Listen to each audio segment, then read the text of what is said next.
playing game one without DK here against Cleveland that you think you could put forth against Baltimore this week? Yeah, absolutely.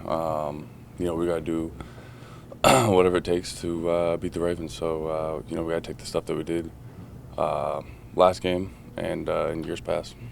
Pat, what's the mood in going into this game? Do you have to embrace the situation now that you're here? Yeah, that's the only thing we can do. It's all about Baltimore, and I think everyone in the locker room is ready to get past what we put on film and what we displayed on Sunday, and be able to go in Sunday Night Football and be able to execute and win. What was your analysis of Sunday's performance offensively? Well, it wasn't acceptable from myself and a lot of the unit. So we just got to look at the film and be able to get back to what we've been doing the past couple games prior to Cleveland. Had you guys have been able to bounce back from bad performances? What has keyed that when you've done that this year?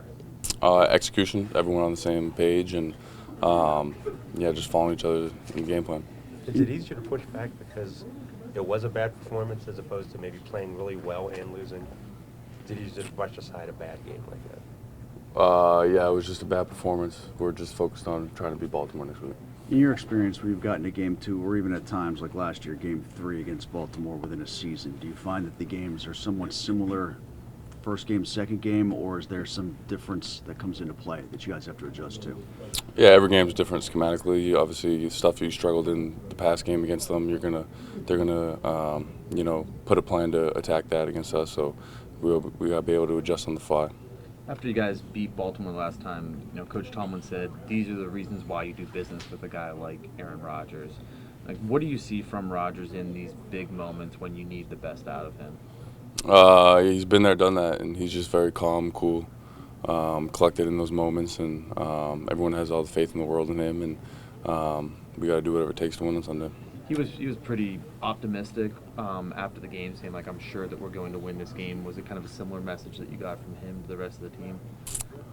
Yeah, we'll find out in 45 minutes about what the message is. So, we're all looking forward to the opportunity on Sunday night. It's a big one, obviously, and we can't feel sorry for ourselves. It happened when it happened on Sunday night or Sunday, and we got to go into this week whatever it takes. In terms of the snap distribution, once Darnell went down in game, how did it change, and how do you expect everybody to have to rise up if he can't go this week, assuming the arm injury? It changed. Obviously, Darnell's a big part of a lot of things we do. So obviously it changed, and we're just gonna have to step up. He's a big part of what we do, and fully capable of the tight ends and receivers to step up for the loss of Darnell and DK for this game. Had a lot of the outside talk, not just reporters but former players, is that the game plan was too Garrett-centric, too focused on keeping him off the stat sheet. What would be your response to that? No. What have you guys done to shore up the run defense, and how big is that going to be challenged, and how ready do you feel for the challenge Sunday night? Yeah, we're playing a great team, playing a great running back. Derrick Harmon, he's Hall of Famer type of guy. He's one of them ones, so we got to bring our A game for him for sure. You guys have shut down Jonathan Taylor, Devon A-Chain, Jahmyr Gibbs throughout the past month or so. Mm-hmm. What kind of confidence have you guys found, or what kind of synergy you guys have found since the last time you played the Ravens? I think just playing team ball, regardless of who the running back is, it's Pittsburgh. We're gonna stop the run. That's what we do. We pride ourselves on that. So we just need to come together, and it starts up front. Starts with me. Starts with the outside linebacker. Starts with the D line. And Coach Steve been preaching that since we got here. It starts up front, so we got to be better up front. One thing along those lines, Nick, that's a little bit different than, say, the Ravens is a lot of those quarterbacks don't run very much. Obviously, they got Lamar. Huntley can run. You've had a little bit of difficulty with that when you've seen running quarterbacks before, dedicated to either the back or the QB. How do you get better in that regard?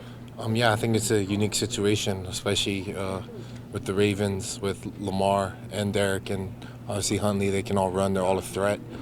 So that just adds another element to the game, that's adding all 11 players, because you don't have a mobile QB. It's kind of like, you're focused on the running back, but, just another level, another layer of the onion you got to peel back, and we got to dive into it this week. Like obviously, it's winner go home, winning in situation for you guys Sunday. When you get to this point in the season, is it on your mind at all to kind of get these wins for TJ, Cam, that postseason success that has eluded them for so long in their careers? Yeah, I mean it hurts you as not just a player but as a friend, as a comrade. Like I feel like those guys are like my big bros, and they've put their blood, sweat, and tears into this game, into this organization, into this community, into this city, and just not being able to have that type of success that as a competitor that you long for. So yeah, I mean, it definitely something that you think about as a younger guy, and I know it's not just me. When you particularly have gotten a lot better against the run this year, and I think you find unique ways to win, the way you kind of disengage and re-engage with guys using your agility. How have you developed that when you're kind of the only guy among the edge rushers that plays the way that you do? I think it's just going back to OTAs and camp, and just constantly working at it, making that a point of emphasis, leaning on guys like TJ and Alex, Coach Denzel, having them in my corner, coaching me up, helping me along that way, and having confidence in me, and knowing that I'm a different type of player, so I'm going to do different type of things. Following up on Tim's question about quarterbacks and running backs, the Ravens love to use that option run that kind of stresses you guys out personnel-wise. What do you guys have to lock in to make sure that that's not a factor in this game? We just got to play our ball.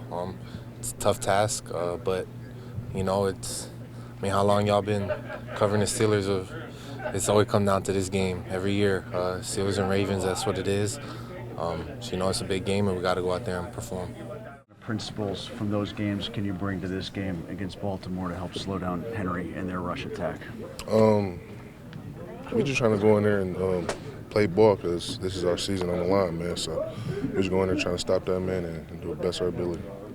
One thing where you guys have been stressed at times in the run is when there's been multiple options for either team, a good running quarterback and a good back that can also be an option. How do you work that balance when you see whether it's Huntley or Jackson back there that can run the ball as a quarterback? That's what we're going to talk about today and tomorrow and the rest of this week, man. I ain't talked about it too much, but we know we're going to have a game plan for it. Derrick, you mentioned what was at stake because of that. Is it easy to move past what happened yesterday? Not really, but we next game. We got to have that next game mentality and prepare for it. Derrick, when you were brought to this team, it was the emphasis to stop teams like the Ravens in the run game. How have you felt about you guys' process and getting ready for kind of the test that you were brought here to help stop? I'm ready to play ball, dog.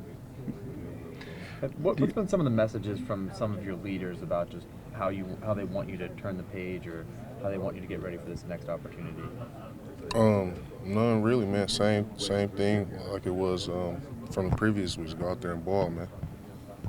As a rookie in the NFL, is it kind of strange going from college where, it's more, I guess, subjective who gets in the playoffs and now kind of looking at the standings, seeing who needs to win, who needs to lose. Is it weird paying attention to that your first year in this league? Yes, sir. I had to ask a few questions, but it's a little different. But What have you had to ask? Just tiebreaker scenarios, that kind of things thing, like that. head to head. Yes, sir. Do you want a loss like this to stick with you to fuel you, or is it easier just to kind of flush it? I always say don't let no loss get to your heart and don't let no win get to your head. So that's my mentality on it. Have you, in your football career, been in a situation like this where it's win or go home kind of thing? Yeah, stayed at the Rose Bowl, sent our home.